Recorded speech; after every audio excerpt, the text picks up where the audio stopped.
پچھلے زمانے میں سود کوئی لیتا تھا دیتا تھا، چھی چھی چھی چھی چھی لوگ کہتے تھے، چھی چھی چھی چھی۔ تو میرا خیال ہے کہ اب کم سے کم 25 برس ہو گئے ہوں گے، ہم نے یہاں آئی بی اے آڈیٹوریم جو ہے بندر روڈ پر ہی ہے، گارڈن روڈ اور بندر روڈ کے چوراہے پر، وہاں ہم نے اپنی قرآن کانفرنس کی تھی۔ تو اس وقت کراچی یونیورسٹی کے اندر ایک ہوتے تھے head of economics, Hyderabad Deccan سے تعلق تھا، انہوں نے اپنی آبزرویشن بیان کی تھی کہ ہمارے بچپن کا حال یہ تھا، بچپن میں اگر کسی شخص کے بارے میں معلوم ہوتا تھا کہ وہ سود کھاتا ہے تو اس سے اس طرح بچ کر نکلتے تھے جیسے بھنگن سے بچ کر نکلتے۔ آپ کو معلوم ہے بھنگن اوپر کیا لے کر جاتی تھی اپنے سر پر؟ یہ کوئی فلش وغیرہ تو نہیں تھا اس زمانے میں، اس کی ٹوکری میں کیا ہے؟ تو آپ جیسے بچتے ہیں، اس کا سایہ بھی نہ کہیں پڑ جائے، ایسے لوگ بچتے تھے۔ لیکن اس وقت کیا تھا؟ ابھی نظام سودی نہیں تھا، ابھی پرسنل تھا معاملہ، جو چاہے لے جو چاہے نہ لے۔ آج پورا نظام سود میں جکڑا ہوا ہے، سود اس میں تانے بانے کی طرح پرویا ہوا ہے۔ اور وہ حدیث جو ہے آج ہمارے سامنے ہے کہ حضور نے فرمایا کہ ایک وقت آئے گا کہ خواہ کوئی شخص سود کھائے نہ، لیکن سود کا غبار یا دخان، دھواں اس کے اندر ضرور جائے گا۔ جیسے کہ اگر ہوا میں ڈسٹ سسپینشن ہو جائے، غبار ہے، تو کیا کریں گے آپ؟ ناک بند کر لیں گے، سانس نہیں لیں گے، مر جائیں گے۔ سانس تو لینا ہے، غبار جائے گا کہ نہیں آپ کے پھیپھڑے کے اندر؟ آپ کا کوئی چوائس نہیں ہے۔ دھواں ہے، کہیں دھواں پھیل گیا ہے تو آپ سانس لینا تو بند نہیں کر سکتے، دھواں جائے گا۔ آج وہ دھواں یا غبار میرے اندر جا رہا ہے، آپ کے اندر جا رہا ہے، یہ نظام کی بات ہے۔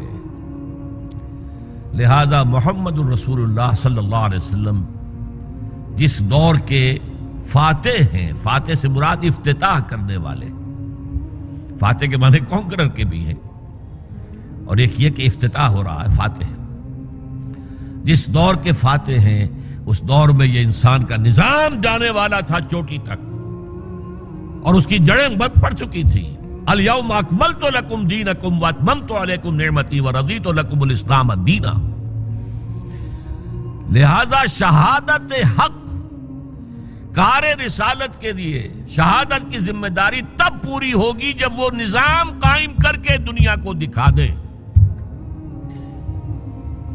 آپ انڈیویجول پائرٹی، پرسنل پائرٹی، بہت اعلیٰ کردار، بہت اعلیٰ تقوی، بہت زاہد، بہت عابد، سب کچھ ہے، لیکن اس نظام کا حصہ ہے جو نظام باطل ہے۔ آپ کس کی گواہی دے رہے ہیں؟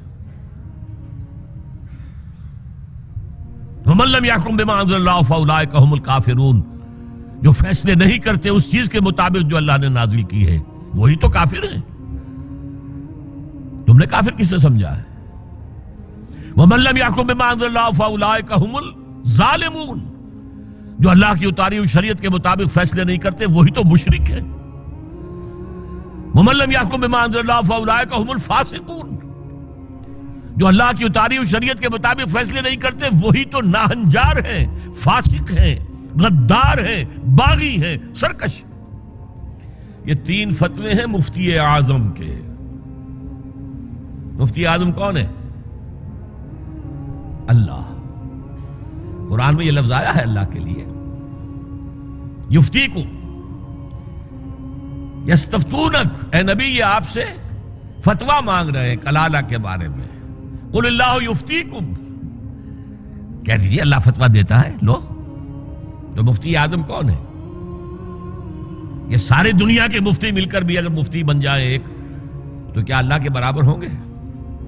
اور اللہ کا فتویٰ یہ ہے، جو اللہ کی اتاری ہوئی شریعت کے مطابق فیصلے نہیں کرتے وہی تو کافر ہیں، وہی تو ظالم ہیں، وہی تو مشرک ہیں، وہی تو فاسق ہیں، وہی تو سرکش ہیں۔ اور یہ 3 فتوے ایک رکوع میں آئے ہیں، سورہ مائدہ کا رکوع نمبر 7۔ تو یہ شہادت جو ہے، یہ شہادت گہے الفت میں قدم رکھنا ہے۔ لوگ آسان سمجھتے ہیں مسلمان ہونا، ٹھیک ہے، کہہ دیا اشہد ان لا الہ الا اللہ واشہد ان محمد رسول اللہ، اب تمہیں معلوم نہیں ہے شہادت گاہ میں آ گئے ہو، اور شہادت سے مراد تمہارے قول سے اللہ اور اس کے دین کی گواہی ملنی چاہیے، تمہارے عمل سے اللہ کی اور اس کے دین کی گواہی ملنی چاہیے، اور انفرادی ہی نہیں اجتماعی سطح پر اللہ کے دین کو قائم کر کے گواہی دو دنیا کے سامنے کہ دیکھو یہ ہے اللہ کا دین، آؤ come and see with your own eyes, this is Islam.